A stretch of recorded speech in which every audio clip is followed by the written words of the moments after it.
Почитувани представници на медиумите, веднаш да кажам, иако најавив дека ќе му предложам на извршниот комитет уште утре да имаме протести низ повеќе градови во Македонија, вклучително и во главниот град, како израз на револт поради драматичниот удар врз стандардот на граѓаните со поскапување на енергенците и струјата, но со оглед на зголеменото ниво на предпазливост кое мораме да го имаме, поради чекорите околу францускиот предлог, потенцијалното предавство на државните и национални интереси, решив одлуката за таквите протести да ја измениме и целосно да се фокусираме на решението на кое сега подетално ќе се осврнем. Главното прашање кое го добивав овие неколку часа е кој е нашиот став во однос на така наречениот последен модифициран француски предлог. За ВМРО-ДПМН морам да напоменам, предлогот кој првично беше објавен пред неколку недели беше отфрлен и истиот за нас беше ништовен, односно одбиен. И воено напоменуваме дека сето она кое што се случуваше изминатиот период од страна на владата, која што го лажеше сопствениот народ, дека воопшто не е запознаена за тој предлог, беше голема манипулација и лага, се со цел денеска да ја гледаме истата оваа влада, како веќе неколку часови се обидува преку неколку нарачани бриф реченици во медиумите да создаде перцепција за некаков си голем триумф, откако во Брисел минатата недела го одбиле тоа што претходно веќе го прифатиле. Можам да заклучам дека овој модифициран предлог за кој се говори последните неколку часа го немаме ниту видено, ниту истиот го имаме прочитано.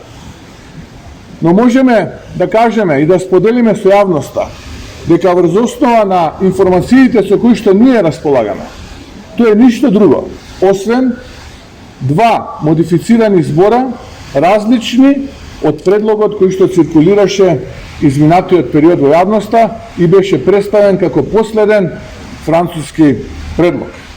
Односно, да бидам попрецизен, ако претходно имавме нокаут за македонската дипломатија, сега имаме нокаут со продолжено дејство. Ке повторам, се тоа е врз основа на информациите со кои што ВМРО-ДПМН во овој момент располага. И на што го темелам се тоа? Дека е точно. Ке споделам со вас три индици.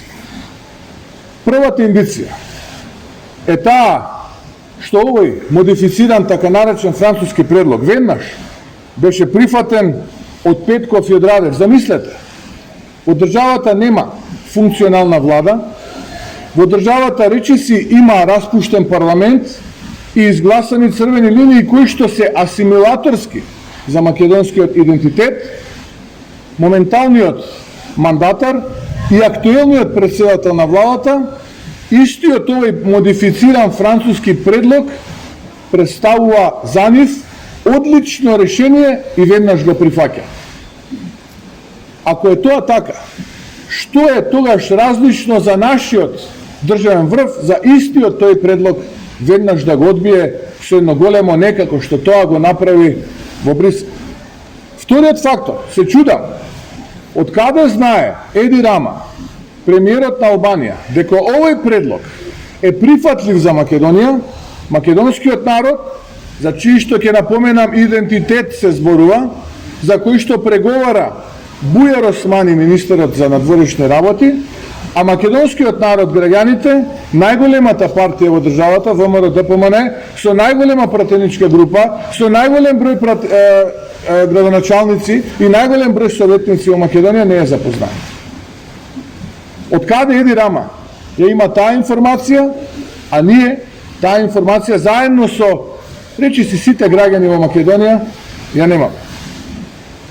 Третата причина, зошто сметам дека е нокаут со одложено дејство, е затоа што владата на СДСМ и ДУИ има слаб карактер и традиција на предавство.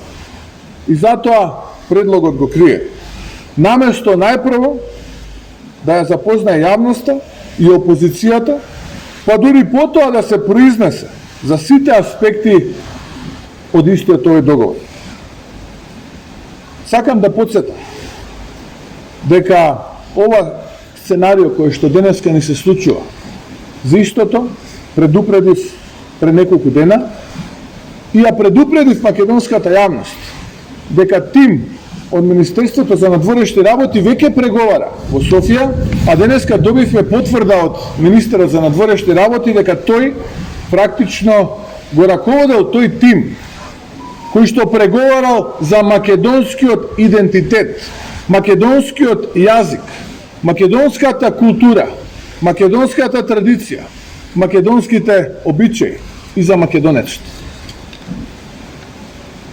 Македонија е единствената држава која што наместо да преговара според копенхагенските критериуми со владата на Ковачевски е принудена да преговара според бугарски диктат. Почитувана јавност, барам веднаш, повторувам, барам веднаш, без криење, ако е навистина толку добар овој предлог, владата истиот да го објави на незината електронска страница, односно на веб страната, бидејќи велат дека е толку добар, што успеале да направат дипломатски триумф, веднаш да го објават. Зошто го кријат? Зошто имаат потреба истиот овој предлог да го кријат? И сакам да напоменам дека ВМРО ДПМН нема никогаш, по ниту една цена и диктат, да прифати решение штетно за народот и еднината на македонскиот народ и за еднината на Македонија.